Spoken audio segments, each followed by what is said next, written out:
What's going on, everybody? We got another Friday night. That means another Hot 10 list with the one and only Ben Stein. I got the whole crew. I got Stein. I got Richie. We're ready to rock tonight.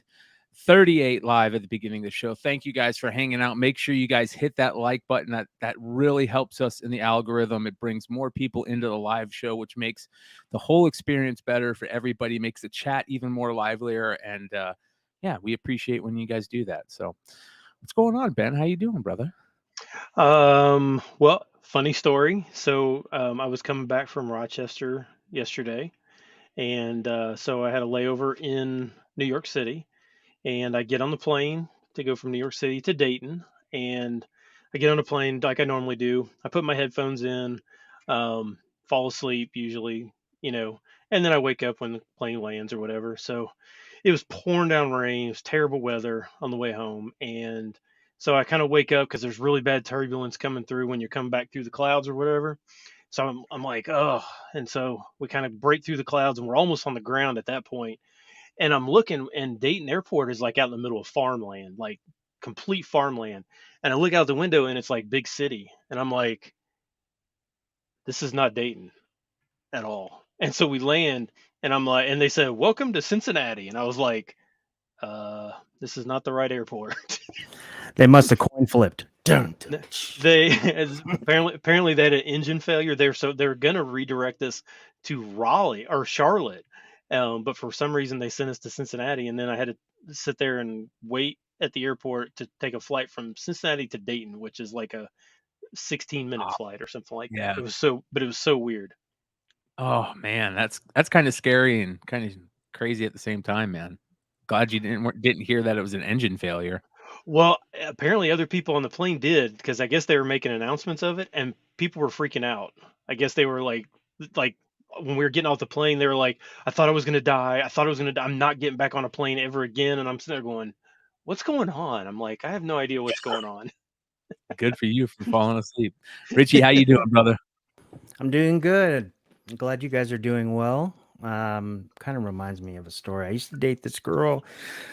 I was working at Del Mar Racetrack. This is before I got into mortgage, and she went to what is she? San Diego State, and then she transferred, moved back to Louisiana.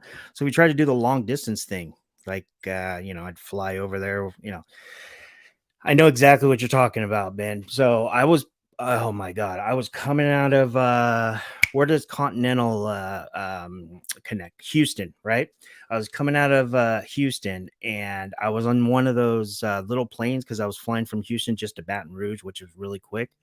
And it was the gnarliest rainstorm ever. And that was the only one time I think a little bit of pee might have came out of my wee wee. Like it was. Yeah, so I feel you, brother. It's good to see you guys. Good to see you guys. I hate flying, man. There's nothing worse than flying to me because half the time I'm like just uncomfortable the whole way there. The only time I'm ever comfortable on a flight is when I get to fly. I think it's Southwest. They have that special seat that doesn't have a seat in front of it, and you could put your legs straight out. Oh yeah. My God, dude. I flew on that on the way back from Baltimore, and it was one of the most glorious flights ever, dude. And so for now on, every time I fly, I'm making sure that I'm the first one in line just to run to that seat every time, man. If I have to show up to the airport 2 hours, 3 hours early just for that to be in line for that seat, I'll do it, man. That was glorious. So, all right, that's Hey, enough. I did want to give props though to LaGuardia Airport. It's always been for years. It's been the worst airport. I mean, the nastiest, most disgusting. And when I landed there and came out of I had no. It was a terminal they just opened like 6 months ago, and it was gorgeous. It was so up to date. It looked like something like an Apple store. It was gorgeous. So, props to LaGuardia. Interesting, man. Very cool. Very cool. Yeah, I remember flying in and out of LaGuardia a few times when I was playing, and also, I don't know, but it was a pretty scummy airport. Yeah, Terrible. terrible. Well, all I know is that there's some type of hidden bunker below the Denver airport, and I want to figure out what's in that shit. Probably aliens or something. Yeah, because it's like 70 miles away from the city. Yeah. There is supposedly like some type of hidden shit underneath there. So, anyways, yeah, neither would I. That's Bogcast Talk. Make sure you guys check out the Bogcast. We talk about that every week. New UFO report was released just yesterday. So if you want to hear more about that, go check out the latest Bogcast episode 184. You can find that at youtube.com/theblogcast. All right, let's get into it. You guys know how we do things over here. We start off with the almost 10 before we get into the list. And we love the almost 10 over here. So let's do it.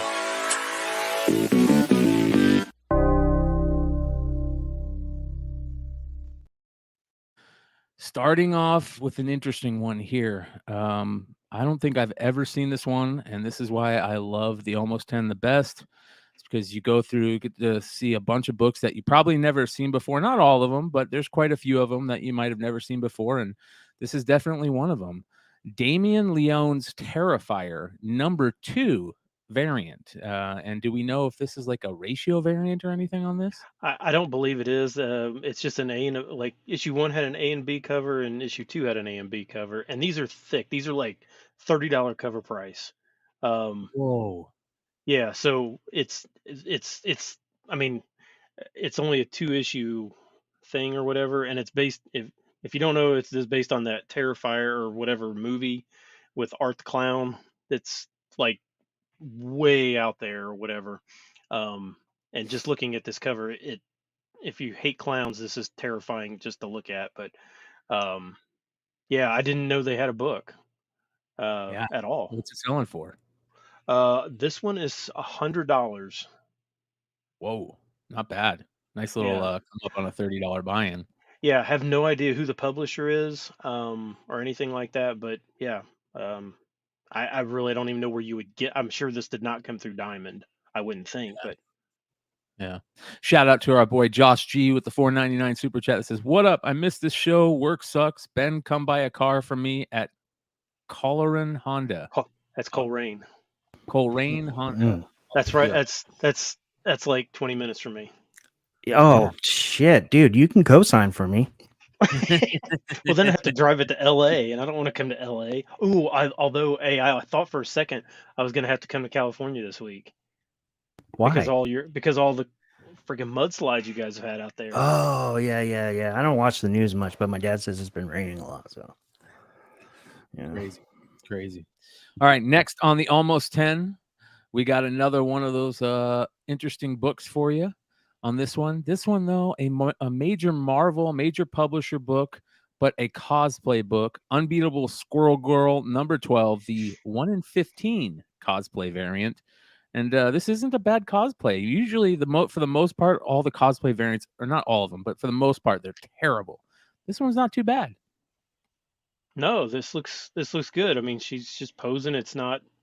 I mean, that's a good You know costume. who this almost looks like? And no joke on this, it almost looks like Laura right there, Mrs. Bird City. Man, It does. I don't know about I don't know about you guys, but did you see? So her and Aunt had their anniversary today. Did you see that? I'll bring that up. Go ahead and talk about it. Thanks again to Josh G for the 99-cent super sticker. But yeah, let's talk about that because that is very, very cool. And if you guys don't know, our homies and good friends, Bird City Comics, are the great Laura from Nearing Nirvana and our good friend Anthony, the couple husband and wife team over there. And Mrs. Bird City on IG dropped some really cool posts. And let me see here. Where is it? I gotta find it. There it is. And I will show you them. And I didn't even put two and two together that might look like her. Mrs. Bird City and Mr. Bird City many, many moons ago, on their wedding, right? Where's the pictures? They're on here, aren't they? Did she put them on her story? I thought it was maybe. It was on Instagram for sure. Yeah. Is this issue number 1? No, this is issue number 12. Number 12. Yeah, it's so funny, Brian. You brought up a great point. That's definitely a one of the one of the only good cosplay. I think the other one I like too is the Miles Morales one. No, it's actually Oh, Fat Mamba says she actually works for Marvel. Oh, nice. I can't believe this. I could swear there was more, and maybe I just am not able to find them because there was some really good stuff that they had put up. But make sure you guys go follow Bird City. Yeah, absolutely. Yeah, so $75 for this week. So, yeah, I mean, I know everybody hated those cosplays, and this was on the tail end of them. So I think, and that was not 2015. That was not a play on words on purpose, but yeah, so it was kind of on the back end of them, and I think at that point everybody just stopped ordering them, and it's not like Unbeatable Squirrel Girl was high on the order list to start with, but yeah, $75. Not bad at all, man. Not bad at all. It's a nice little play right there. All right, next on the list. Now, this is one that we've seen before. Most people have seen this cover, but this is an interesting variant of it. The Injustice Gods Among Us repack variant. Is that what it is? Ray Pack. That's his last name. The artist. Ray Pack. Okay, 1 in 25 variant right here. Yep. This one's really hard to find. But yeah, there was a CGC 9.6 this week that sold for $400 and I believe it was John Z's copy, because I think I saw the seller. But yeah, $400 for this one. Wow. Yeah. For a 9.8? 9.6. 9.6. Wow. 9.6. Yep. There's a couple different variations of this book. There is a like a I don't know, like a free special giveaway. edition. Yeah, like something that doesn't have the barcode, and it may not even have. I don't even know if it has the price on it. It's the Warner Brothers collector's edition. Came with the game. Okay, yeah. So there's that, but this is the actual incentive 1 in 25. I like it. Yep. Tough book. I don't really see this book talked about a lot, but when it pops up, I usually will notice. And I mean, nothing on there right now, but I do see some big sales. One guy has 1,500. Wow. Yeah, cool book. H&H Comics, thank you. Says, I saw them too. She looked like a brunette in those wedding pictures. I had to double take, right? So that's what I was saying. That really reminded me of Laura in that picture for that reason. Yes. So, all right, next on the Almost 10. Another one of my favorite books that came out not too long ago. I love this cover set. There is this one for Spawn 323 with the clown on the cover handing out goodies to the trick-or-treaters. And then there's one with Spawn on the cover, right? Handing out goodies, if I'm not mistaken. Right? Is it a Spawn or is it the King Spawn? The King Spawn. Yeah. It's King Spawn on one and then the clown on the other, right? Spawn 323, the Bjorn Barron's clown variant. I love this book. This was so popular last year too. Yeah. Yeah. Is there any first appearances in this? I don't really keep up with a lot of Spawn first appearances after 300, but chat, let us know.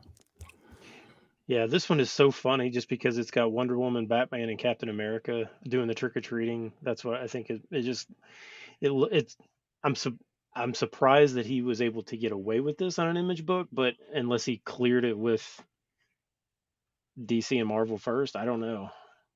But um, yeah, this one sold for $20 this week. I'm not really sure. I mean, every other sale was like $5 or $10 or less, but this one sold for 20. So I'm not sure why, but Yeah, this one was hot last year because of this cover. I remember. I mean, I have to refresh my memory on the guts, but yeah, I remember, Brian, we talked about it, I think, on the New Year's show last year. Yeah, I remember this. Loved it. mm, All right, next we have, we talked about pulps, I think, last week or the week before, and we're going to be talking about pulps more as the year goes by because with CGC jumping into the pulp grading thing, a lot of people are now just getting into pulps. A lot of people didn't know how cool they were. More and more pulp sales are going to happen, more and more pulp buyers. And here's one right here. This is an example of a really cool one. Weird Tales from December 1932. And boy, did it sell for a grip. yeah, two sales this week. Okay, first, this is the first Conan ever, so this has like massive significance. Two different sales on this. One sold on eBay, a VG copy for $8,800, and then a fine minus copy sold on Heritage for $19,000. Neither one was graded. Um, yeah, brutally expensive book. And look at this cover. Yeah, I, that's a good one. these pulp covers are just magnificent. They are so cool. Which Yeah. when I knew this was going to be on here, I had to pull out the best pulp that I have is this one. And look how cool this cover is. That's that's the I mean, it's just gorgeous, right? Hold on. Let me get this going. Oh yeah, man. They I look mean it's great. yeah, I mean just beautiful. Yeah. And these don't I mean these make our modern comic covers look like garbage. Yeah. But Beautiful. um yeah, so yeah, 8 or 9 and 20 grand for this book. Wow, guys. Hey, I just want to let you guys know if Ben Stein hits the Mega Millions, there will be no show next week. No. Buy an extra ticket for me. All right, here we go. Next on the list, an oldie but goodie. This was a big deal when this first came out back in the day. Major Daredevil issue, Daredevil 319, the newsstand from the Fall from Grace storyline. And what a major storyline this was. I remember the second print of this. It was reversed with a black, all black, and that's a great one too. Mm-hmm. And I love how Daredevil is the only red on there. It's like just such a great cover, man. Yeah. If I remember right, and I could be wrong, but I feel like this was like in the Wizard Hot 10 for Oh yeah. like several months in a row. Like Oh it was yeah. just like everybody wanted this book. Doesn't sell from hardly anything anymore. But this newsstand, and I just kind of want to preface a lot of this stuff. The last couple weeks, especially, newsstands and trade paperbacks are selling ton, a ton. Um, this one's not as easy to find in newsstand, because Daredevil wasn't like as big as like Batman, Superman, some of the major characters. So this one's a little bit harder to find. But a 9.8 of this sold for 250 this week. So that's a big dollar for basically the regular direct raw copy. Probably you could probably get for $5. But a 9.8 of this sold for 250 in a newsstand this week. Wow. And then was this the end of the Fall from Grace? No, this is the beginning. The beginning, okay, because we got the new costume in, I think, 321. Okay, got it. Yeah. Yep. Prologue. All right. Great book. Next, we got one of my favorite. This is the type of book that I love on the Almost 10. The type of books that you might never, ever see. Mighty Ace from 1992. Mighty Ace #1. I know absolutely nothing about this book. Um, I have nothing to say. It sold for $25, but I literally have no idea what this book is or what it's about. You want me to tell you? Yes, I knew you would figure something for me. Is it a one shot? Oh, there's No, two. I think There's two issues. Yeah. two issues. As a black industrialist, inventor, and millionaire, Eric Drake revels in his lifestyle, never acknowledging the responsibility he has to his roots.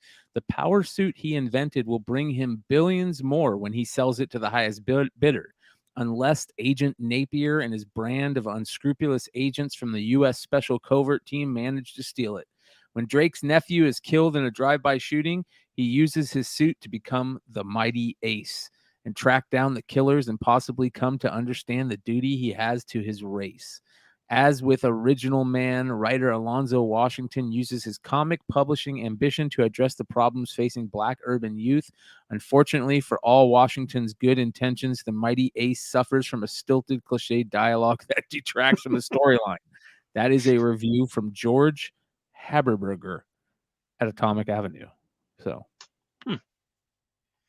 Okay, there you go. pretty Had no cool. idea this Seems book. like it's No idea this. self-published. I would assume this. I mean, it looks like it's self-published, but Yeah. Yeah. New Hero. Is that the publisher? A New Hero, right? No, Or- the publisher is Omega. Is it Omega? Omega 7. Omega Omega 7. 7. Gotcha. Yeah. Huh. Yeah. Interesting. So yeah, it's pretty interesting, man. There is 2 issues. Let me show you guys what number 2 looks like. There's number 2.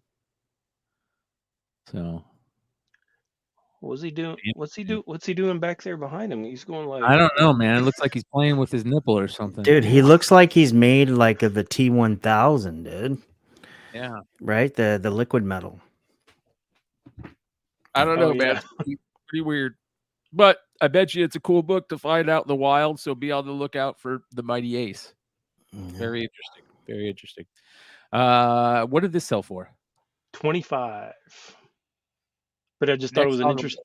Yeah, I just thought it was an interesting book. Yeah, that's right.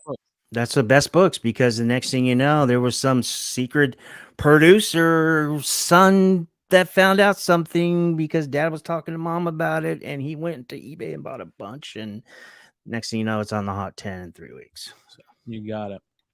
This next one's pretty interesting too. We have a thing now. There's got to be a foreign book. It seems like on the list every week, and this week we've got an interesting one. Another Mad Love reprint right here. This is the Batman Adventures Mad Love #1 Mexican foil reprint. As you can see, it's more of a prestige volume. They did do Mad Love and Prestige volume, but it has a different cover, and I love that book. I love Mad Love. I think that it should be considered the first Harley Quinn for the only reason because this is the book that I put all my eggs in this basket back when nobody knew what Batman Adventures 12 was, not even Wizard, because they didn't even list it. They listed this as her origin story, and I went, okay, I'm going to put my eggs in this basket. It was either this or the Alex Ross book, and I bought a ton of these because I thought it had the better cover for Harley as the animated series, even though I love the Alex Ross one more. right. And nope, freaking Batman Adventures 12. I agree with you though. I do love this cover. It's a great cover. But I had no idea they made a Mexican foil version of this. It's very hard to find on eBay. Like there was one sale, there's none listed for sale. This sold for 150, which is I think more than what the regular Mad Love sells for raw. So, which is crazy, right? I think Rick just ruined this cover for a lot of people. Jeez, Rick. Time out. By the way, shout out to our boy Drew over at Wanna Comics. He says, "Good evening, fellas. 146 watching. Please hit that thumbs up. Please. please hit that thumbs up, you guys. It helps us immensely, especially while we're live. It brings more people to the show. Has YouTube put the video higher in the algorithm so more people see it while we're live. So 150 now. Please hit that thumbs up button if you're not subscribed. Subscribe. Check out all the links in the description below of everybody's channels and everybody's stuff. Let's move on to the next one.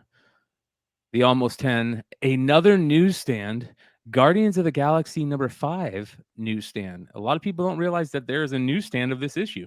Yeah. That's got to be hard to find, right? Big time. Big time. Yeah. So again, these news, I'm telling you, just kind of looking at sales all over the place, there are so many newsstands that have been selling. When like your regular versions are not really selling, these newsstands. So, I, me personally, if I see newsstands of pretty much anything anymore from like the early 2000s, anything like that in that range when there's really hardly any newsstands, I don't care if it's a good issue or not. If I get it for $3-4, I'm pretty much buying every single one of them at that point. Yeah, I was always like big on like, oh man, it's got to have a price variant, but apparently CGC is now, along with CBCS, is now going to note newsstands on their labels. You just got to mark it in the submission sheet, and I think that's pretty cool. I want to give you guys another thing. The specs on this book, as you guys know, is your first full introduction of Angela into the 616 Prime Marvel universe. Not to be confused with what was that? Age of Ultron 10. I think that's a cameo. Case in point is the print run on this thing is freaking huge. There's like 200K. I think Comic-Con reports just under, maybe more. Get those newsstands. Yeah, and there is a ton of covers for this one. If you guys don't already know, I mean, as you can see, there is a ton and a couple good ones. Love this one, old school homage to the old school Future Funnies. Is that what it is? What was this right here? I can't remember. It's that's Golden like Age, right? Yeah, it's like weird science Weird fantasy Tales or something. I know that Frazetta did a bunch of cool covers for it. Guardians of the Galaxy, Scotty Young variant of Angela, which is great. And then this Milo Manera. Oh my God, is it good? But so is this one right here by Adi Granov. I like this one. I like all these, man. I don't think there's a bad one in the bunch. Yeah, good point. Drew, one of comics out there. You could correct me if I'm wrong, but last time I heard that Scotty Young was a percentile qualifier, aka retailer unlock variant. Oh, interesting. Very interesting. Huh. Well, I will say this. Shout out to our boy over at Wanted Comics, aka Drew, who is in the chat right now. He got a killer book coming out soon. Something that is pretty damn cool and is a book that has a artist on the list tonight. Our good old boy Tony Fleece. If you guys don't know, Tony Fleece has a new book coming out. Devil's Rad. Local man. And Drew at Wanted Comics has this amazing variant coming out by the man himself, Tony Fleece. Pretty damn good homage there to Amazing Spider-Man 50. If you're going to homage a book that's been homaged 1,000 times, make sure it looks good. And if Tony Fleece is part of it, then it's going to look good. So that's a good one right there, man. But if you guys don't know, Tony Fleece and Tim Seeley both working on this book. Hive Comics is also going to be part of this with Drew. So pretty damn cool. Make sure you guys check it out. Shared exclusive between Wanted and Hive. It will go on sale Saturday, January 14th. Those are our boys over there. Very good stuff. All right. Next. I was going to say that Guardians newsstand sold for $80 raw. Oh, wow. I would definitely buy that in a second and would be happy to pay 80. Yeah. It's got to be a high grade, though. It's got to be high grade. I mean, in my opinion, some guys are just different. There's a lot of sick newsstand. Dinesh is a sick newsstand collector. I mean, there's just a lot out there that just really don't care. But some of us, at least with me, when it comes to modern, it's got to be It's got to be Right. something special like high grade. Yeah. Well, this next one is very interesting. A book I've never seen before. A Chip and Dale book. This is Chip and Dale, a Beach Ball Comics signing exclusive. I guess this was available at a signing. So Chip and Dale's #1 from 2010. You guys, that's pretty badass right there. Is beach ball close to you, Dollar? There's a few I bikini mean, bars called it's. Beach Bar I was over. gonna say it sounds like something from I'm California. serious. I'm serious. I think they changed the name to California Girls. Let me see. I have to double Well, check that, but yeah. yeah, I figured beach ball was either in California or Florida, but um, yeah, this one's so. Yeah, I, I grew up. I was in like senior in high school in the early '90s, and then we watched all these Disney afternoon things and Rescue Rangers. I just loved it. Um, but this one sold for 100, which for a Chip and Dale book is crazy, right? But um, it kind of Yeah. encapsulates the whole show. I mean, that's what the show was like. Beach Ball does a lot of Darkwing stuff too, right? I don't know. I've never heard of Beach Ball Comics. Yeah, they're up here. They're in Anaheim. They did a exclusives like a Darkwing Duck. I think it was like issue 2 or something like that. I don't know. Man, I could be thinking of something else. Yeah, that's a cool one. Chip and Dale Rescue Rangers #1 variant. Yeah, they're right. Yeah, in Anaheim. Okay, gotcha. Cool. Yeah, that's cool, man. That's super cool. All right, our final almost 10 book this week is going to piss everybody off. Amazing Fantasy 15. I bet you guys never heard of that one. Yeah, so Heritage had a massive auction this week, like ridiculous auction, and there's several other books that we will be talking about from that auction. And I could have highlighted about 15 different books from that auction, because it was crazy. But this was the highest. This was the #1 book in that Heritage auction, a CGC 9.2 sold this week. Prior sale in grade was like 2 years ago, 3 years ago for 600,000. This one sold for 810,000, which is the highest um, in grade for AF15. There was some major sales at this Heritage auction that really surprised me because we're definitely seeing that the majority of books being sold are selling for as much as 50% less than their highs. And this Heritage auction had some sales that broke records or that were at highs for a lot of books. So maybe Heritage is the place to go. Maybe we need to do a little bit more deep dive on that because, man, it was very interesting. So we'll see what happens. See what it looks like. Beach Ball is closed. That sucks. That's a bummer. Another comic book shop closed, and that is something that we're going to be talking about on Modern Comic Mayhem at some point. Is how interesting the comics industry is right now and where it's going future wise.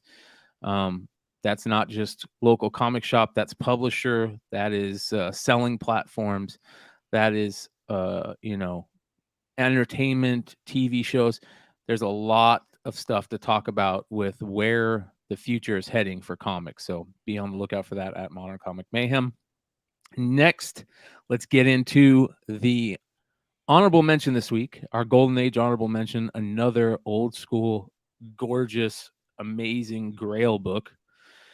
Crime Suspense Stories #22, the famous decapitation cover. Also from the Heritage, which I don't know, Brian. Did you see that a Punch 12 sold a 2.5 Uh-huh. for 26,000? Yeah, which I'm sure you were pretty happy about. um, yeah, so this is of all pre-code.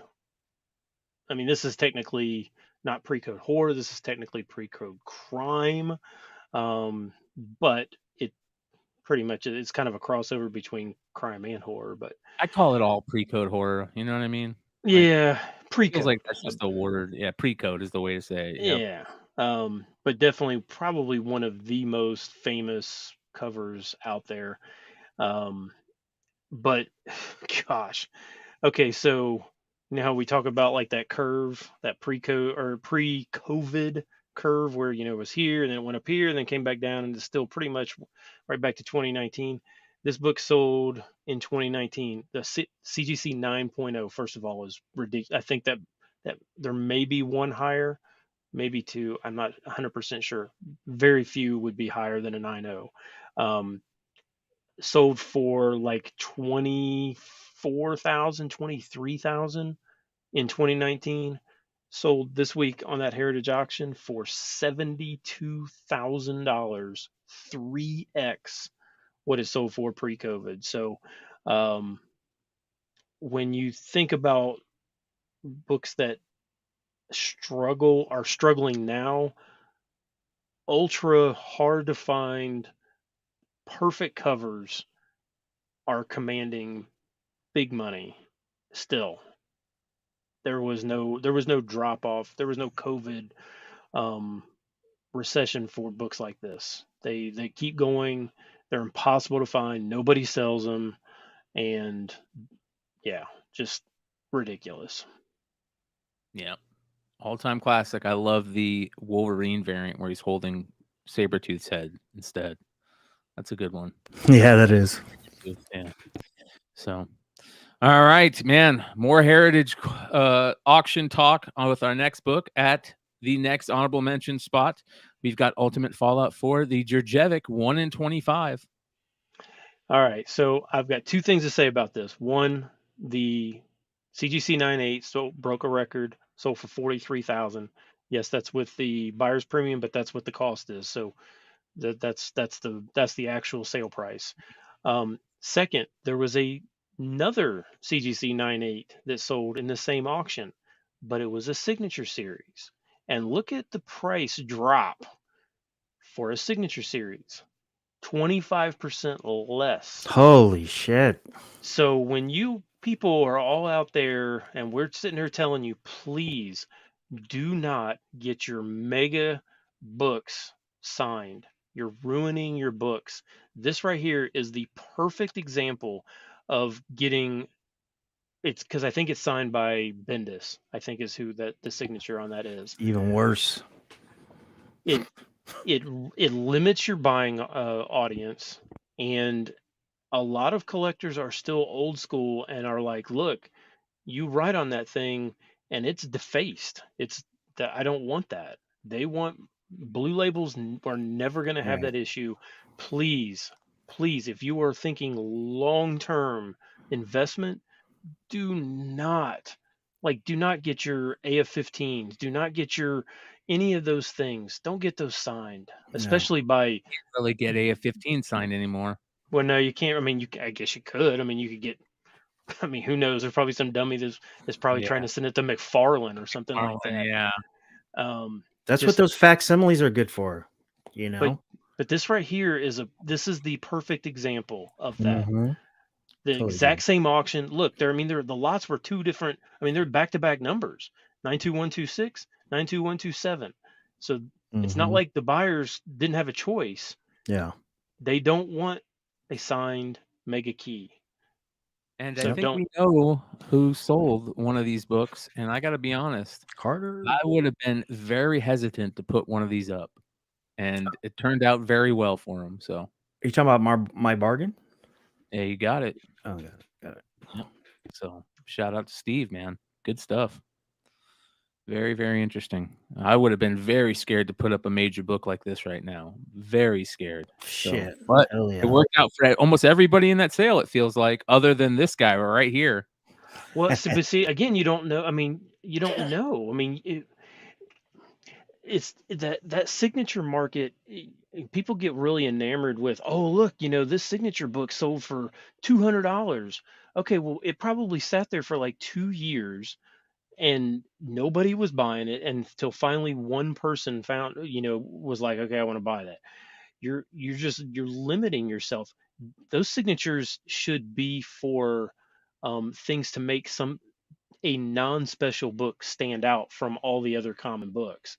So, if it was like the Ultimate Fallout second print, that might make that stand out compared to the 400,000 other Ultimate Fallout, second prints that are out there.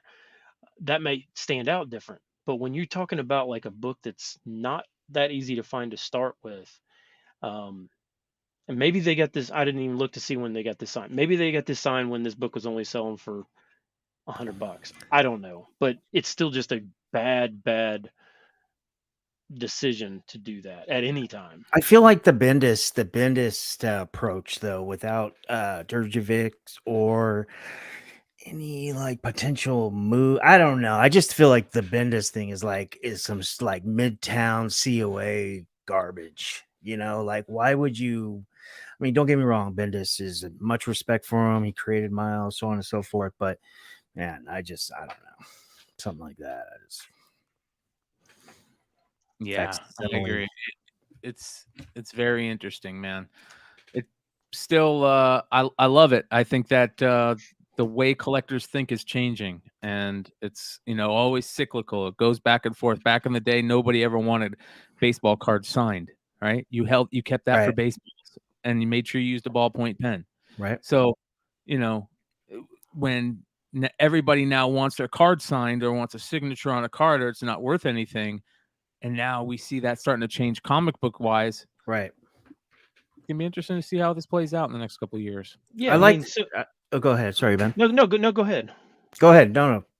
Oh, I Go was ahead. just going to say, so, when I talk about like signatures on things that make it stand out, I mean, if this was like a CGC like 5 or something like that, that might be different. Or like on a baseball card, if you've got a Mantle that's like, Right. a PSA 1 or 2 or something, it's got Mantle's signature on it. That's a different story. But when you're talking about things that are higher grade, that are harder to come by, so you're already basically taking something that's rare and now you're defacing it. So at that point it's a bad choice. Yeah, it's I don't know, man. It's interesting. Did you guys? Let me see if I can find this here. What I was Do gonna you say was guys- I like what Brian was saying. Like collectors are starting to think outside the box now, without going too far. So now there's certain things that we would never think. This happens all the time. It's almost like the 3-year rule, 5-year rule. Yeah. Things we are been sitting in front of us our whole lives. Next thing you know, they're in the trash, and next thing you know, they're worth. I think that's pretty cool. This is pretty interesting. This is from Rick Probstein. If you guys don't know, one of the biggest sellers on eBay, put this one out recently. Check this out. He says, just thought we'd share one of Rick's personal collections. And look, he's wearing some old school Yankee player's hat right there. But watch this. Complete. I got my boy Michael Jordan signed. Billy Russell signed. Jackie signed. And to complete the collection, my boy Nissan Black Signed. So there you go. A perfect example of the exact opposite of what we're talking about. Right. But as Ben was saying, you got those old cards, and maybe the ones that are less condition wise, signature is kind of cool, aka that Jackie Robinson. So very interesting. All right, next on the list at number 10, our boy Tony Fleece back again. Killed it. Seems like he's becoming a regular on this list, and this is a good one right here. Skybound's Dark Ride, the 1 in 25 Tony Fleece. Yeah, right? Issue number 4.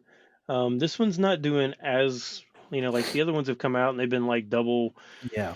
double ratio, or this one's selling for like 20. So this is barely above ratio. It's like something like 25 to 30. So it's not like it's Couldn't find it super- anywhere. Couldn't find it from, at least on the online retailer level. Before I got to the secondary, I couldn't find it anywhere, and I was like 3 days before release. So Yeah. So this is like an homage to DuckTales. Again, going back to Disney afternoon stuff. But I don't know if this is as good as some of the other ones or not. It's hard to tell. I like it. Um, um, but for whatever reason, like I said, it's not selling for as much right now.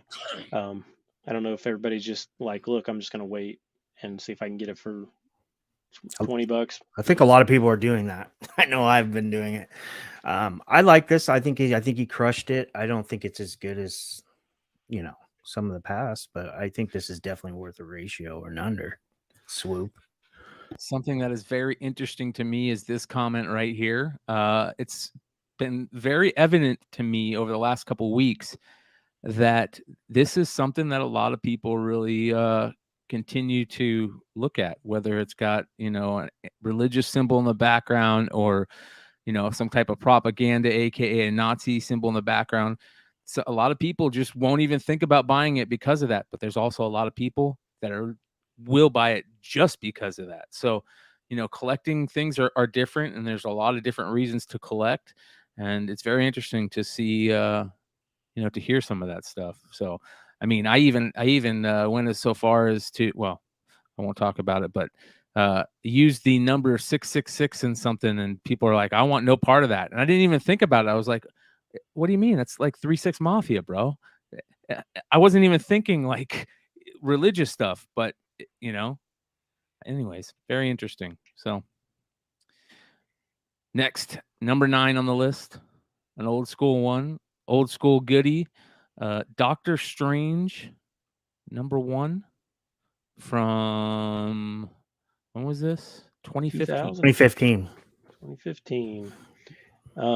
Yeah, so people bought this, I don't know, maybe 2 years ago, something like that. Yeah. And then everybody kind of forgot about it. And now this week, with them kind of talking about this Doctor Strange or the Strange Academy, which Mhm. I like the idea. If they are gonna do it with Wong, I think That'd be awesome. I think he's a great character. Me Um, too. like honestly, he might be one of my favorite MCU characters. Yeah, he's Um, awesome. to be 100% honest, I mean, so the fact that if they do use him, and this has got the what's this girl's name, Zelma or something? Zelma Stanton. Rumor came out around Halloween. It was picked up by all the infamous basement dwellers that Ben follows all the time. But they basically said that that Zelma is rumored to be in the Agatha series, and then this week, multiple other basement dwellers were rehashing a rumor, and then Wong's name jumped on it, and it came from the source material would be the Strange Academy comics, and a lot of guys are that are scoopers or comic book fans. They ran with that rumor, so Yeah, yeah, and I think I even heard maybe Ironheart, that she's going to be an Ironheart. I don't know. I mean, but if again, I mean, if it's going to be Ironheart, nice. Yeah, I mean, I guess if it's going to be, Strange Academy, then this is definitely a first appearance outside of Strange Academy. That would be somebody in the Right. Strange Academy. Yep. So, I did this one. It's kind of like that other book that had, that Guardians. It has a million covers. Mhm. Um, I put in my little blurb here. Tons of variants. The one I'd pick up on the cheap is the Chronic homage. That'd be the hip hop. That's the one that I would pick up, um, just because it's homaging something that's near and dear to a lot of people's heart as maybe the best hip hop album ever. So Yeah. that'd be kind of the one that I would probably go for on the cheap. Obviously, there is like a 1 in 100. I think there's a 1 in 200. So there's a ton uh, of these out there for sure. But Shout out to International Comics Josh. If you guys are not aware, this guy is the foreign guru. He's also, I believe he writes for Cover Price, and you can catch him every Saturday night on Beyond Wednesday's YouTube channel, Modern Comic Mayhem. Josh and I, right towards our decline, or I should say, our ascendant from Flipside to Beyond Wednesdays. we hammered that book at Midtown. I think it was like 2020, and we just threw them in our long boxes, and now it's making a circle back. Zelma Stanton has been pretty popular for a while in the modern spec world. I believe she had ties to that Reptilia book too, as well. So yeah, and she's a big player in the Strange Academy. So I'm excited to see what happens with other media adaptation. Yeah, that's cool stuff. Very cool. All right, next on the list. Did you say how much this was going for?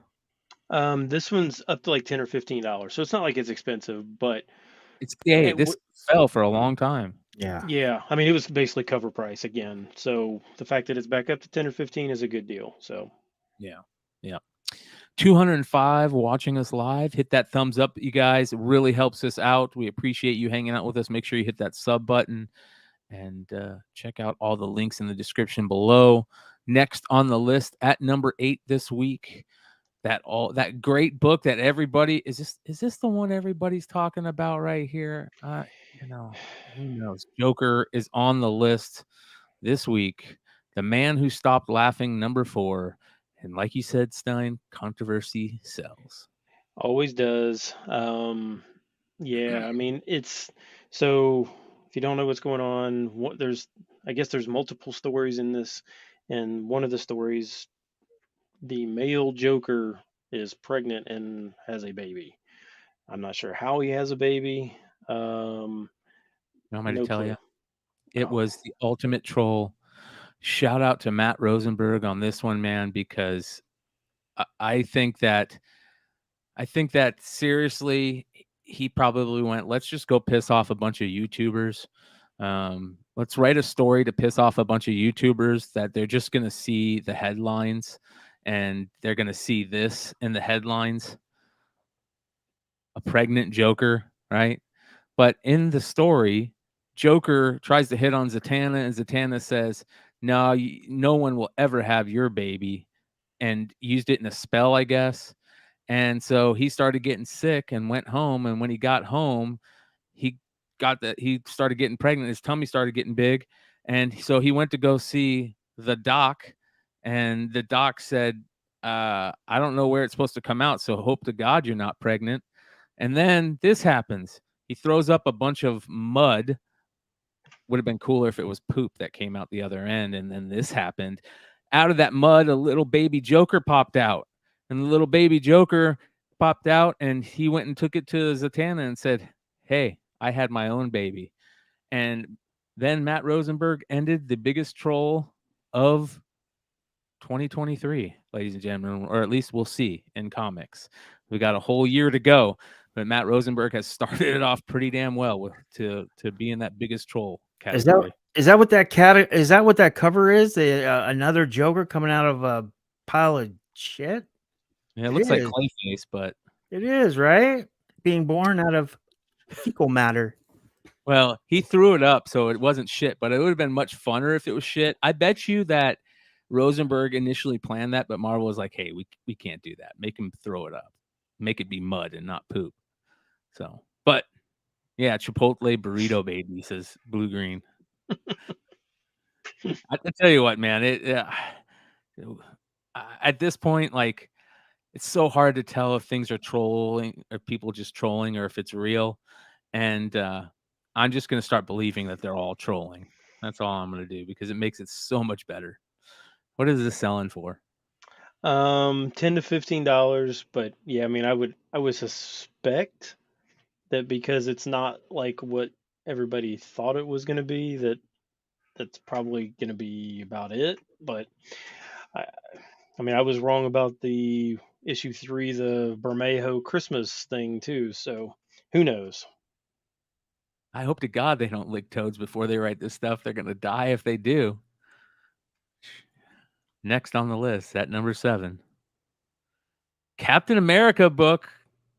We got a good old variant cover on the list this week for the next book. Sam Wilson, Captain America number 3, the Epting 1 in 25 with MCU Falcon and as Captain America, as we are going to see soon. What's going on here? Yeah, this is that first Joaquin Torres I'm not really sure what it was selling for back when Falcon and Winter Soldier show was on. This thing has been sought after for thing has been on Matt DeVoe's cover price, like hardest variants or gems or whatever. I don't know. Yeah, so this one had I don't know what it was selling for before, but it was selling for 120. Show that again, Richie. Oh, the old Falcon. Just needs a little clean press. Pretty damn cool. Yeah, so was selling for 120. Then this week it sold for 150 and then 190. So now it's almost back up to 200. So I don't know what it was before. Yeah, so if you missed it, then sorry, it's probably too expensive now. Well, all the way through CA4. No. But I'm not sure what I think it may just be going up just because it's hard to find. Not necessarily because the only thing I could find on any like Torres news was about a costume or something like that. It's about all I heard. Okay. So Torres is confirmed for to be the new Falcon moniker holder in New World Order, right? Yeah. So just to give you guys a heads up, if you don't know what to buy, I mean, if you can find this book or any of these, it's Alex Ross, right? Is that who this is? No, it's Epting. Oh, it's Epting. Oh, wow, he's so good. But it does look like Ross. Yeah, Ross, Epting, these limited edition variants or these 1 in 20. I mean, kudos. But issue 3, you get your first Joaquin, and then issue 5, it's just cameo. He's not actually the new Falcon until issue 6. If you guys care about that stuff, read your books, you'll see it in the guts. Cool. Good stuff. All right, next on the list, another foil cover. This is the beautiful Poison Ivy that looks like, who did we say this looked like? This looks like, God, who did we say last week that this looks like? Looks like the girl on Transformers. Jenny Frizen variant for Poison Ivy number 8. This is the 1 in 50. It looks like, Amaranth. That's who it looks like. Amaranth. Who's Amaranth? She's like an e-girl. That does those stupid hot tub things, but she makes a ton of money doing it, and it looks like her. It looks a lot like her. So cool. Yeah, that Twitch chick. I love that.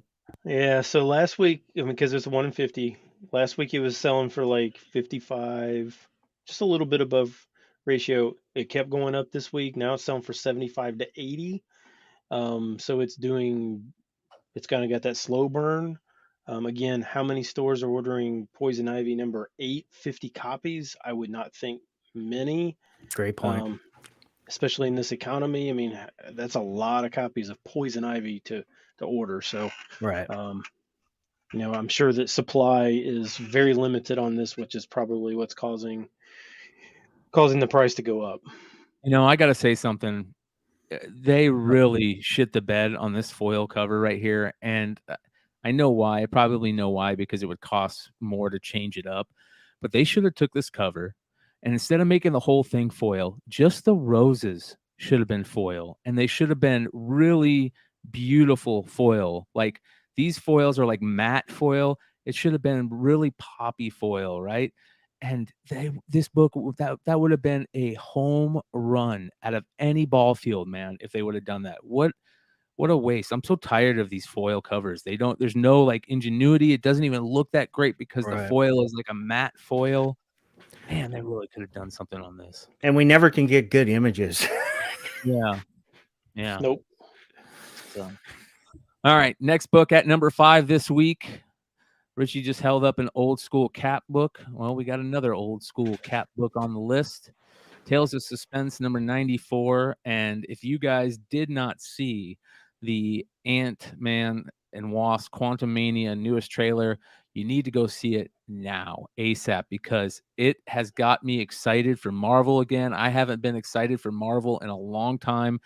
And this trailer was so damn good. I am so excited for Kang. I'm so excited for where Kang is going. And now you can see the vision, the framework is starting to be laid on what's going to happen with, Kang Dynasty and Secret War and how they're going to get there and what they're going to do to get there. And it's going to be freaking awesome, you guys. I'm really excited for this new Ant-Man movie. Yeah, I'm still a little hesitant on anything MODOK just because it's such a weird.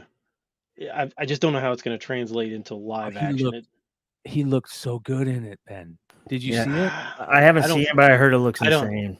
I don't think he looked good at all. And I don't even I thought that I read that people were like they need to change it before they premiere the movie. Like it just didn't. I don't know. It's just I mean, it looks weird enough in cartoon form, like in the comics. To try and make it live action is just weird. Oh man, dude, I thought it looked so good. As a matter of fact, why don't we do this? Let's go ahead and take a quick look at it for those of you guys that did not see it. Let's take a quick look. Tony, I hope they do not kill off Scott Lang. He is hands down my favorite Marvel. I think what they're going to do is, and I think we all know this, they're going to make it look like he dies at the end of this. They're definitely going to make it look like it. But here we go, you guys. You're an interesting man, Scott Lang. You're an Avenger. You have a daughter. But you've lost a lot of time, like me. We can help each other with that.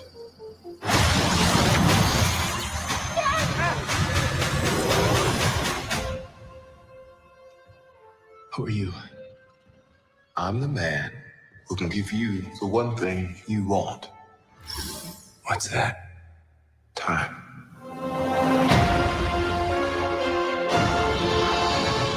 Here we go. He can rewrite existence and shatter timelines. You cannot trust him. I don't care who this. Right there. Look in the back. There's your first look at MODOK. So you guys can see in the back there, he's coming out with them. I got to say this, Marvel and most big production studios have figured out the trailer, the way to really have a trailer hit, and that's to have great music behind it. And the music in this trailer is fan-freaking-tastic. It just nailed it. The thing that they did with Kang, where we all know Kang having that weird blue face, and they did the little callback to it with the little thing over his face that was blue. Dude, Kang looks like a badass. But there's MODOK in the back. Hold on, we'll see more of him here. This guy is. I just lost. There you guys can see. It just looks like a little weird there. It just looks like a blown up face on it. It just looks weird. It does. Yeah. It does look a little weird there, but that's okay, you guys. That's really okay because. Hold on here. I don't care who this guy is. Right there. All right. That looked a little weird right there. It does look a little weird. Is that Joel Kinnaman? I don't know who that is. Who's playing him, you guys, in this? Do we know? Because it looks like RoboCop without his helmet. That's what I'm thinking of. Like, you know what I mean? Yeah, I don't know who it is there, but don't worry, you guys. Trust me, it's gonna get better. I hope it's a troll. I just lost so much. He can give us a second chance.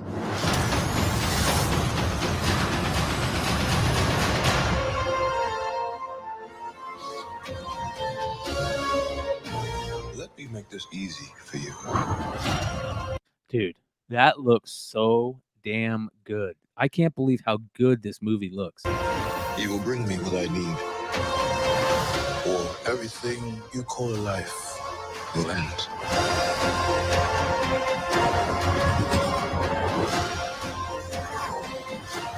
This is all my fault.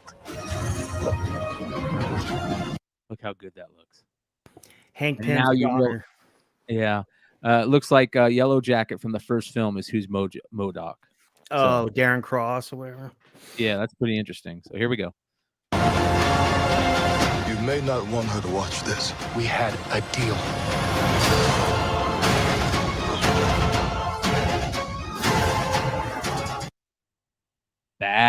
ass right there, dude. Hell yeah, dude. Oh That is my God, awesome. TOS 94 is going to go nuts. Yeah, that is awesome right there, dude. That is so cool right there. It does look a little too human, Eugene. I agree. But once he has his mask on like that, oh, dude, that looks so good right there. I can't like wait that for this actor. movie. I like Yeah, that here we actor go. too. He was good in House of Cards. Here we go. Here's more. You thought you could win.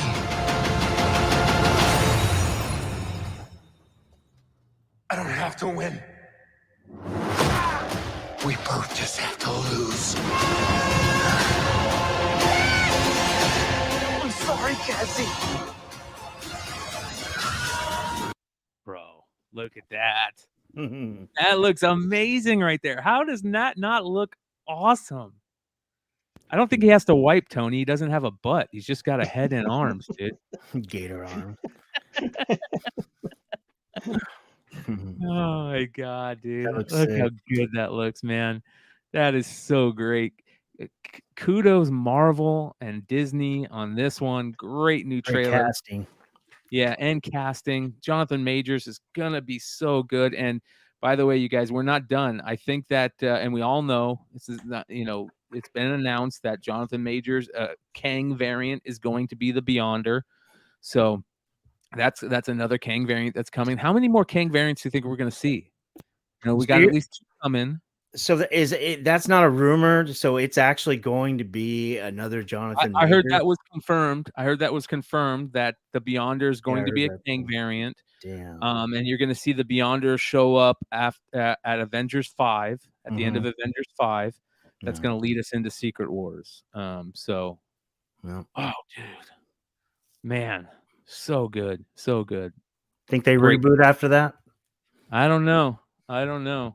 I hope not. I think that what they're going to do is they're going to have the young Avengers squad or all the younger Avengers going to be.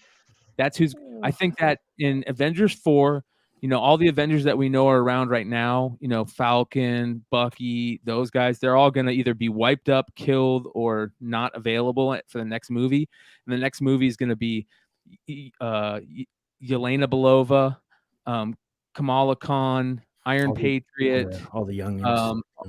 all the youngins, and that's where we're going to get Miles. We're going to get Miles just like they did, for the second Secret Wars.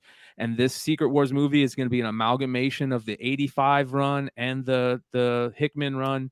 So we're going to get Doom. We're going to get God Emperor Doom, because Doom's going to be the one that's going to figure out how to beat the Beyonder Kang, right? And in doing so, you don't have to bring in Doom with the Fantastic Four, which has always screwed up Doom in the past. Bring in Doom as just himself. You don't have to have any of the Fantastic Four to be there to bring in Doom.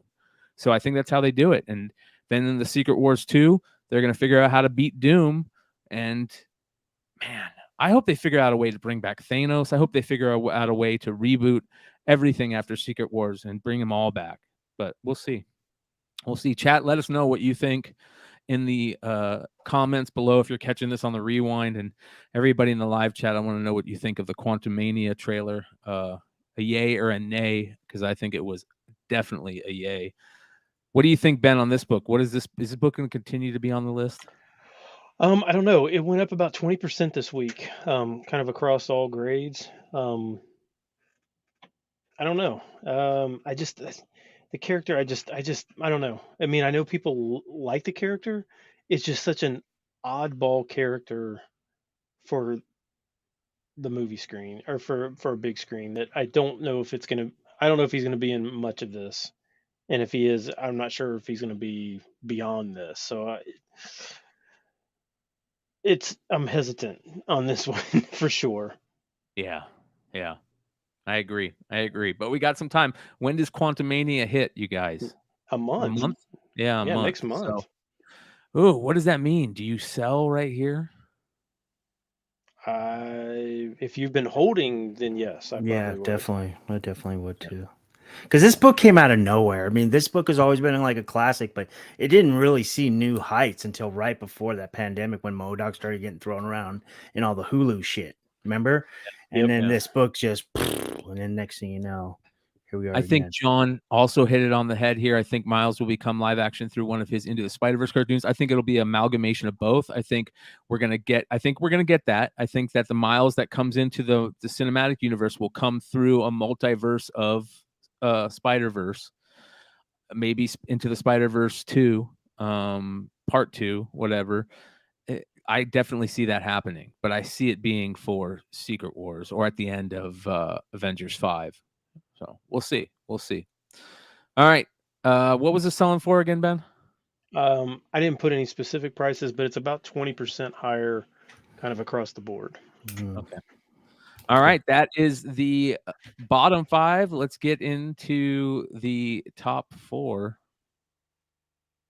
We've got the badass Art Adams Darth Maul cover in the black and white sketch, which I love even more than the regular cover. I love to see Art Adams sketchbooks. I love to see Jim Lee sketchbooks. I love to see Todd McFarlane sketchbooks. When you can see the lines that they originally drew without the color on top, it's just amazing. And this is one of them right here. This is absolutely gorgeous. Star Wars Hidden Empire #1, the second print, 1 in 25. I know a lot of people can't stand that they put out ratios for second prints. I get it. It feels like a cash grab. But if we get books like this, I'm cool with it. Would this have looked better if they would have colored his eyes only? Yes. Yeah, Yes. they should have done Just that. the middle of his eyes. You know, it's funny. This week, I was doing a list, and I apologize for canceling 2 live streams. Kind of going through a little writer's block or whatever Brian calls it, creator's block right now. So we'll talk about that later. But so I was doing my list for Hump Day Heroes of books on Monday, and I kept, I wanted this on the list. I kept having to go to all these different retailers going, there's no way this thing releases this week because we just had it on the list like 3 weeks ago.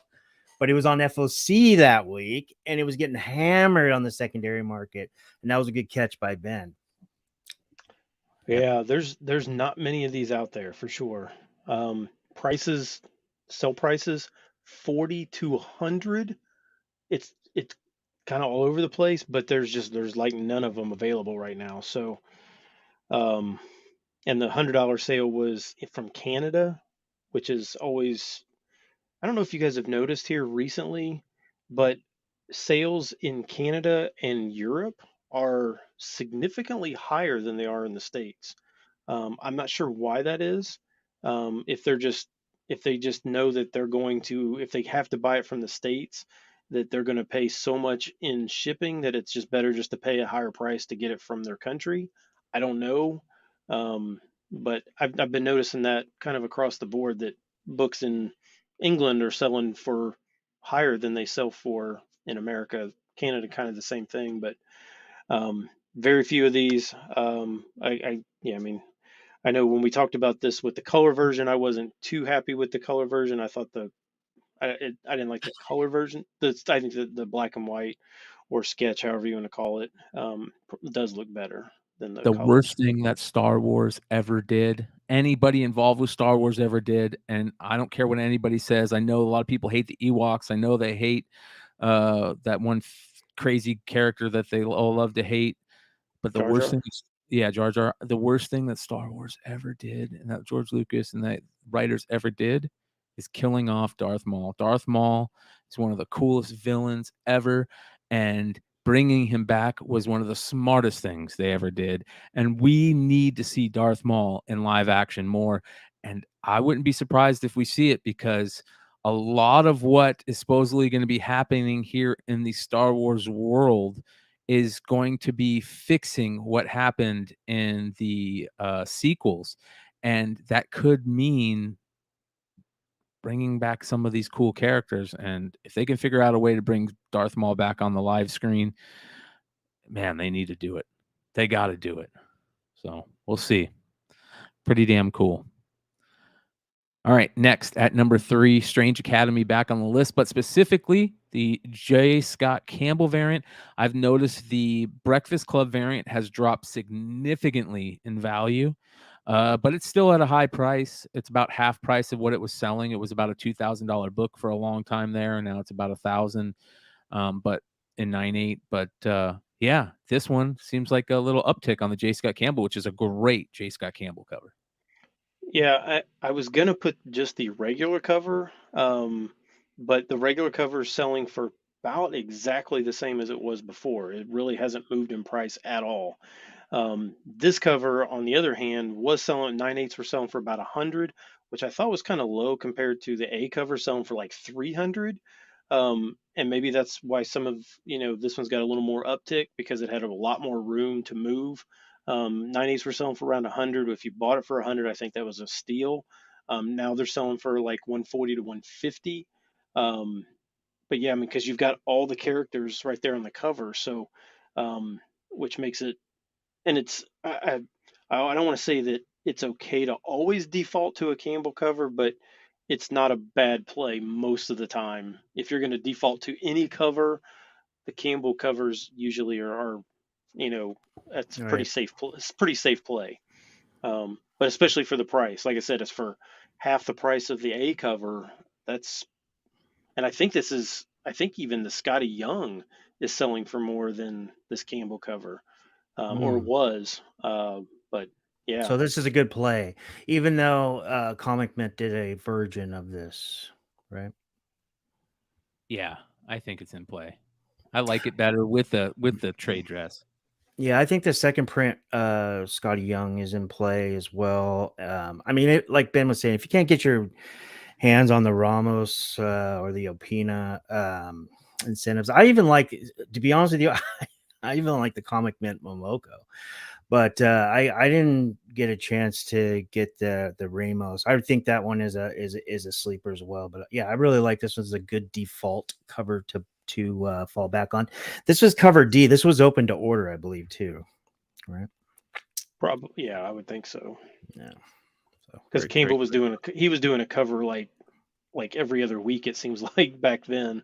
we were making fun of him because he was Momoko at that time at Momoko. Yeah, he was doing so many covers. Cool book. All right, let's get into the top two. At number 2 this week, The Mandalorian #7 variant by Torrin Clark. This is Torrin Clark has just been doing really, really great Star Wars stuff recently. Oh yeah. And this is a good one right here. Grogu and Mando, pretty good.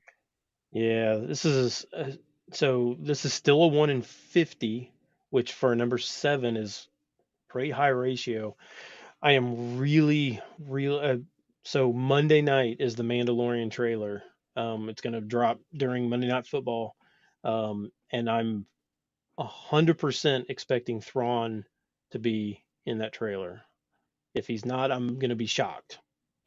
Thrawn won't be anywhere in it, man. I'm telling you right now, they don't want to have Thrawn anywhere near who's the bad guy in Mando?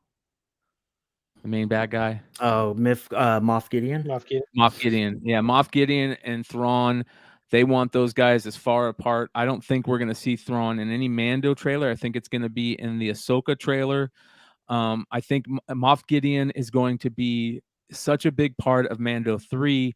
They're going to show Moff Gideon's love for the Mandos, and he's going to be wearing his own Mando suit. There's already new visuals out of the suit he's wearing. It's like a red suit with the horns on top.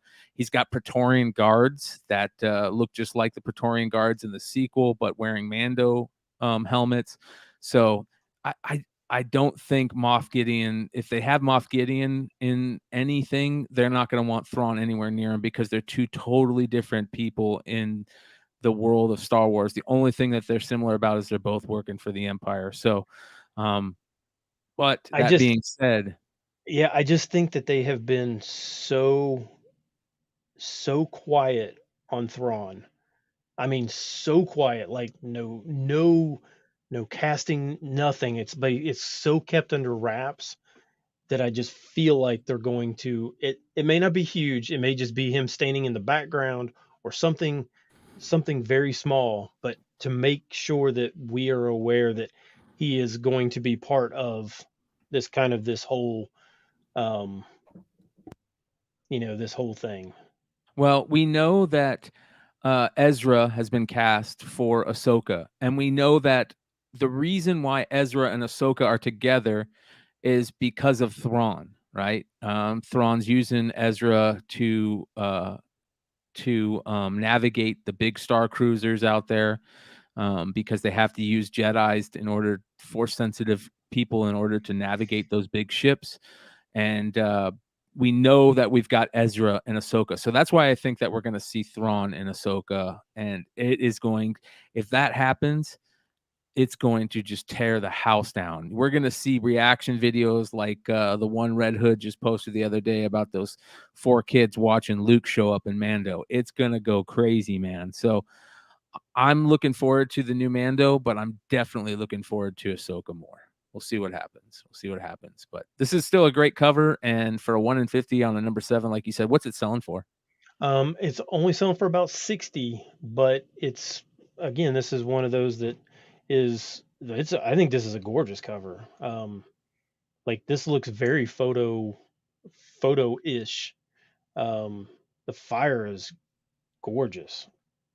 I mean, it looks like it's like taken straight from a photo, but Yeah, he's good. He is good. I don't like the Tosin cover, but I do like this. I love what he's been doing Star Wars wise. So yeah, didn't he do that? Was it him that did that? There was like was there a Spider-Gwen cover or something that he did? Was there that was really, really good? That Miles Morales Spider-Man 33, 1 in 25. He was on our list. Chad, if you remember what Torrin Clark did, did he do a? He did the Miles Morales Spider-Man 33 where he's flipping into this the one right Spider-Verse. here. Holy cow! Yeah, And he the did. Tosin one.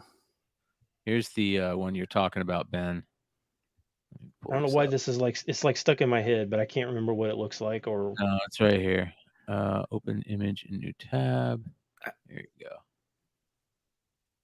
Oh yeah. That thing went nuclear too. That's a store variant. I have to say this. Why do they keep doing this with these characters they're bringing into comics? Like Moff Gideon's first cover appearance was a Chris Sprouse variant, like what, 6-8 months ago, and then now he's first appearance in U.S. comic books or whatever you want to call it in the guts, but there's no fucking cover with him on it. God, get a There is clue. a variant with him on it for this though. But is it a store variant? I don't think so. Let me take a look though. Here we go. I'm bringing it up right now. Because I remember looking at this going, man, I don't see him on the cover, and that's why I just stayed away. All right, Mandalorian. Hold on here. Alphabetical. I love League of Comic Geeks for this. They're a great place to pull this stuff up this way. All right, let's see here. Mandalorian. We have got, it's a Mike Mayhew variant. Yeah, it's a store variant. Yeah, and it does not look very good. That's for sure. Mike Mayhew is always hit or miss nowadays. Ugh, disgusting. Yeah, that is bad. So there you go. Here's the other covers. If you guys want to take a look, there is that great Torrin Clark, and then this is a great one right here too. So this is technically Moff Gideon's first appearance in the guts. Yes, in U.S. comic books. I guess, right? Because he was in the novels before. 1 in 25 variant right here. Children's books. Yeah, I definitely like the Torrin Clark, and I definitely like the Kari Andrews. Yeah, but the Torrin Clark is definitely the one to get for me. Good stuff. All right, you guys. That is number 2 this week. Let's get into number 1. The book that everybody was looking for this week. The Avengers Disney variant for Amazing Spider-Man number 17. Specifically at number 1, though, this week, the 1 in 100 variant, which is absolutely awesome right here by Lorenzo Pastrio Vecchio. Hope I'm saying that right. That's the 1 in 100 right there. And then this was 1 in 50, right? Was this 1 in 50? No, I don't. I think that's just a B cover. I think the color is just it's open to order. Right. Okay. Yeah, so the color version you can get pretty much for cover price. It's this black and white, and and if I heard right, and I could be completely wrong, they're doing the 1 in 100 black and white for all of these what if Disney things. Is that right? Really? I didn't know that. Well, not only are they doing it, there's a bunch of Disney covers this week, which include these, or not this week, coming out. They're doing it. I don't know if they're doing it just all this month. Is it all this month that they're doing it? I'm not sure. I think it's every week or Yeah, Okay. it's one of their event theme kind of deals, right? They Like look that. good, man. They look good. Like this one right here looks fan-freaking-tastic. Yeah, that looks cool. This one looks great. This one looks great. This one's my least favorite. But man, I think they all look good. They look really good. They did a great mashup of the characters. Look how great Donald looks right there, man. yeah. Yeah, I don't know. I mean, I get what they're doing. I just when I'm thinking about like Mickey books, I don't know. This just seems really strange to me. It's a strange concept. Yeah. Well, the And I color just looks great. The color yeah, looks and great. I mean, like I sit there and I wonder, okay, so the Disney collectors are always, you know, they're their own breed, for sure. But are they, because there's going to be a 1 in 100 for every single one of these? Are they just going to give up and be like, screw this? I'm not going to try and get all these. They're going to be all too expensive. They're going to end up. I mean, if there's 6 of them, I mean, this one's selling for 150. 175. I mean, are we going to spend $1,000 on these books? I don't know. It just seems like they might just be like, screw it. Just give me the colors and I'm done with it. And if they're not buying them, then who is? Yeah. I agree. Why put Mickey as Cap there and Minnie as Cap here? Like, what the hell? Captain Carter, bro. Yeah, I guess. Well, I think they should have on that one. They, instead of having Mickey be Doctor Strange, they should have put him in the his wizard apprentice. Yes. From Fantasia. Fantasia. Why wouldn't you do that? I mean, that would have been. And Pluto as Silver Surfer is kind of weird too. Donald looks great. But yeah, it's interesting, man. Very interesting. Well, there you go. Number one, a 1 in 100. What is it selling at? 150 to 175. Not bad. Not bad. So I Amazing and I Spider-Man and I'm trying to. 17.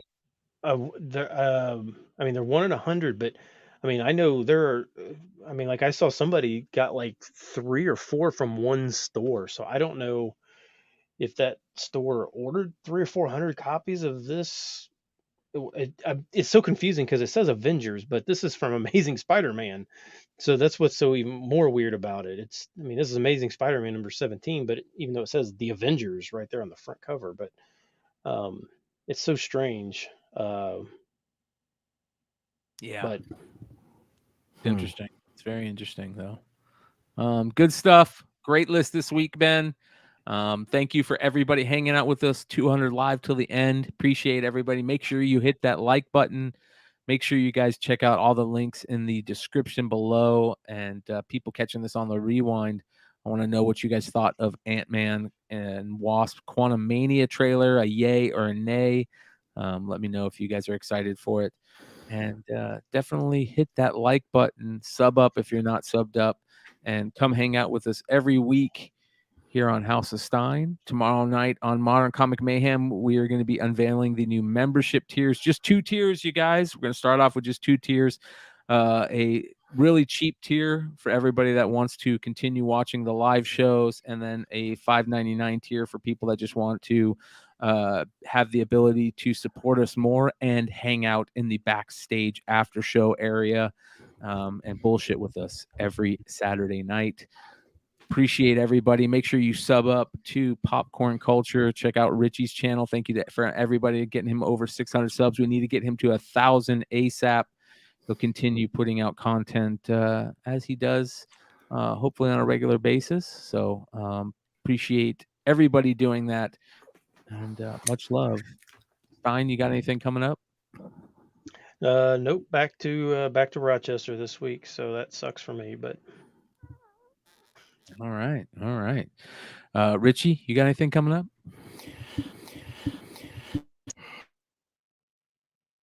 Oh, His sound's not. all messed up. His computer is messing up. Do it all show. I was like, man, this is gonna be my first one where I didn't, and it just does it. Yeah, I got a ton of unboxings and pickups. I have a ton of really cool box break videos, baseball, hockey. Trying to get more into hockey. I know it's not the funnest rip, but if you're looking, I mean, we're all speculators and investors, right? We want fair market value. The money should be going into these hockey cards, going for those backing these young guns. And I know it's not like I said, the funnest rip. We're not going to get out the shiny cards like the prisms and all that, but these young guns, the turnaround, if one of them even is just an average player, is ridiculous. So yeah. Amen on that. A lot of good stuff. All right, you guys, much love. Come hang out tomorrow night on Modern Comic Mayhem, and make sure you check in every week, every Friday night here in the House of Stein for the Hot 10 list. We'll see you guys next time. I'll have content tomorrow, so make sure to tune in to MCM later. All right, you guys, much love. Peace. Peace.